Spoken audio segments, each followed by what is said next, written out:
Do you remember the SolarWinds hack of late last year? It was blamed on Russia with really no evidence to support that.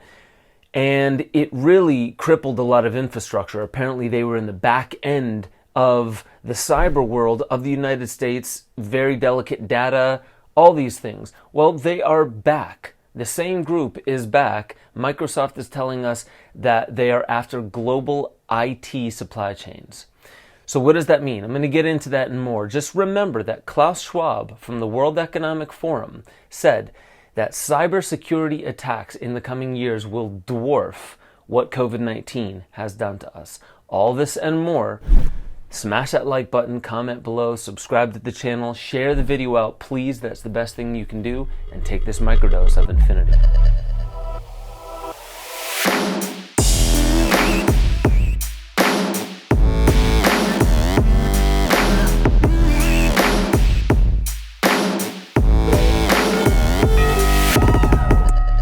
Welcome back to Waking Infinity News. I'm your host, Ben Joseph Stewart. On the political left, it seems like Russia is that go-to scapegoat. And on the political right, it seems like China is that scapegoat. But no matter how you slice it, it seems like we are under attack, and it is cybersecurity attacks. And cybersecurity attacks have been told to us from very many reputable sources will be the linchpin that actually causes for the greatest economic, infrastructural, and human impact here in the United States and anywhere across the globe. CNBC reports that SolarWinds hackers are targeting the global IT supply chain. Nobelium, as the hacking group is known, has been attempting to replicate the approach it has used in the past attacks by targeting organizations integral to the global IT supply chain, according to Tom Burt, Corporate Vice President of Customer Security and Trust at Microsoft. The Russian-linked hacking group, interesting, I wonder what side of the political aisle they fall on, the Russian-linked hacking group that's been blamed for an attack on the U.S. government and a significant number of private U.S. companies last year is targeting key players in the global technology supply chain, according to cybersecurity experts at Microsoft. Now, even though there's really no solid evidence that is showing that Russia is behind the SolarWinds attack, above China or above even transnational elites that are systematically trying to deconstruct the old paradigm of the world to bring us more into the technocratic future, there's no evidence that it's Russia. But alongside all that, this all really does seem like a ruse. I know you guys know about the World Economic Forum. I've spoken about them at great length in the past, and they have this idea of the Great Reset. The Fourth Industrial Revolution is upon us.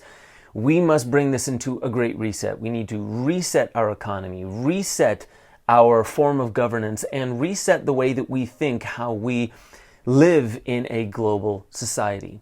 Now with technology, technology should be our Lord and Savior.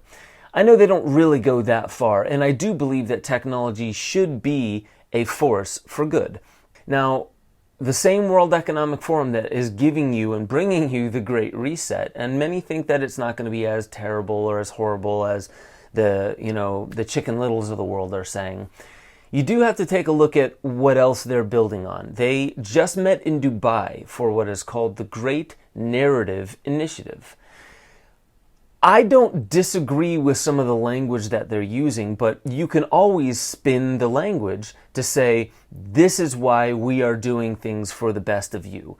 I mean, how did you get so many Germans or so many Russians to carry out terrible atrocities on their own brothers and sisters? Not even people from other countries, their own brothers and sisters in their very own country.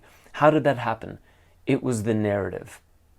Okay, so beyond that, to make a good narrative and to really move the world in a direction that you wish, your agenda, your plan, how do you do that? Well, first things first, you need to start planting seeds ahead of time and then repeat certain aspects of the narrative. Repetition is important in brainwashing and many things.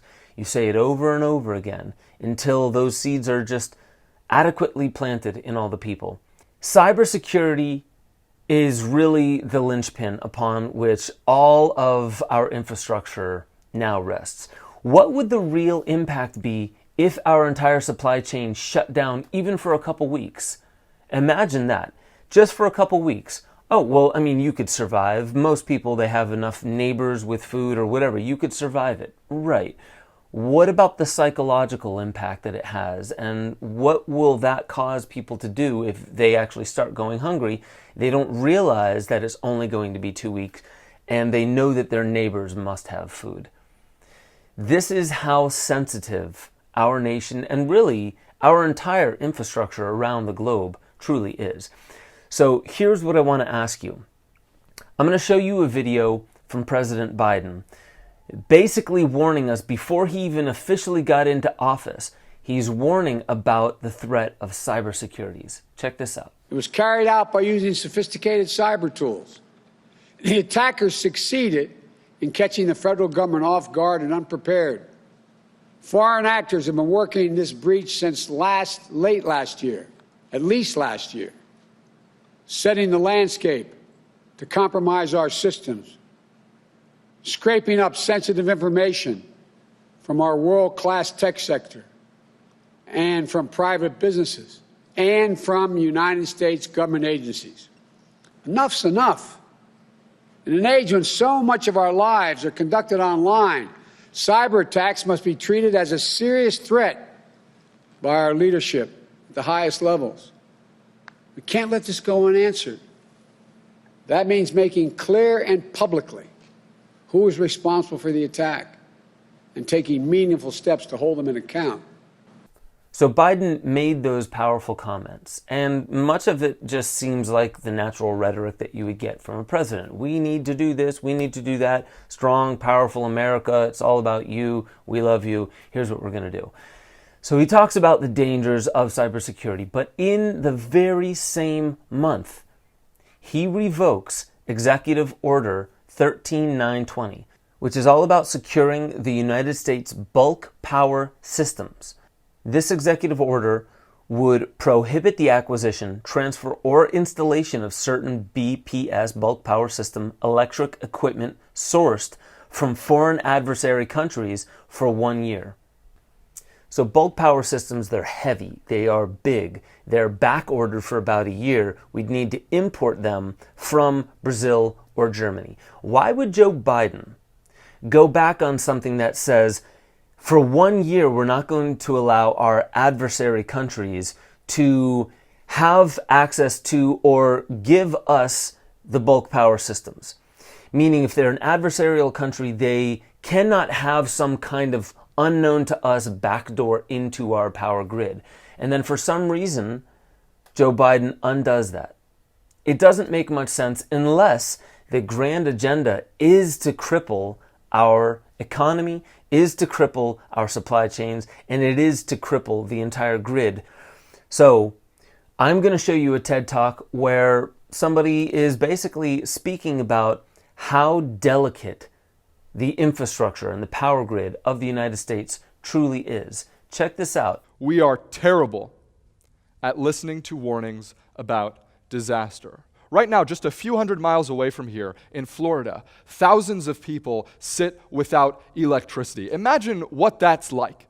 You walk outside, you turn on your phone, there's no signal. You go back inside, you turn on the TV, no signal. You turn on the radio, no power. You turn on the faucet, no water.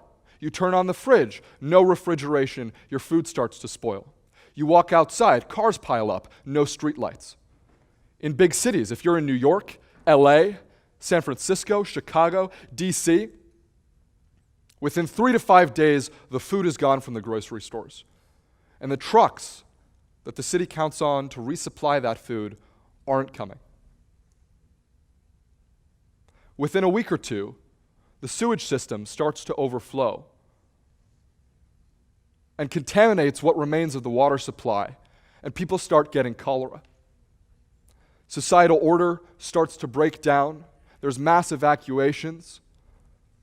The emergency responders who during the first few days were desperately trying to evacuate people trapped in elevators have now left their positions like many did during Katrina to protect themselves and their own families. If you take out just a handful, about 9, of the critical electric transformers, step up, step down power transformers, high voltage transformers across the country, of which we have a few thousand. You can take out the entire grid. It's at least worth considering. My grand solution to all of this is not on who to blame, how and why and where and all of those things. It's what are you going to do for your family, regardless of who's to blame, if the power grid does go out? Do you have enough food? Do you have a source of water? Do you know your neighbors? Will this happen over the winter where we need some kind of heat source? Will this happen next summer when it's really, really hot? We don't really know. We don't even fully know if it's absolutely going to happen. But I tend to believe that in order for this agenda to play itself out, something drastic is going to have to happen. COVID-19 was not it. I bet you the grid going down and us all realizing that, wow, technology is the reason I never had to deal with these things my entire life. And then all of a sudden, in the matter of a day, we were set back to the Stone Age, where there's no power, and we have to rely on our neighbors. And then all of a sudden, the grid came back up. How do we make sure that never happens again? Oh, please, technocratic overlords, give us the solution. Problem, reaction, solution. Yes, it's called the Great Reset. Here's how we're going to do it. Okay. That's all I'm going to say for you today. Please go over to benjosephstewart.com, get access to the deeper dives. When you become a member, you get access to all the deeper dives, which is typically stuff that I can't say here on YouTube. Today, I'm actually going to go deeper into a topic that might seem it's left of center to what we're talking about today. But if you haven't heard me talk in the past about Tartary or Great Tartarian Empire, the Tartars, the Russians, and the Native Americans, and the great connection between them all, and really, why has the Tartarian Empire been washed from history, from all the books? I'm going to go deeply into the connections between the Tartars and Native Americans and the colonial plan for the New World and the New World Order that we are now seeing right in front of our faces. That's all going to be over at benjosephstewart.com at the deeper dives. Get involved in the Discord chat. We go deeper into all these topics. I love you all, and I can't wait to see you next week.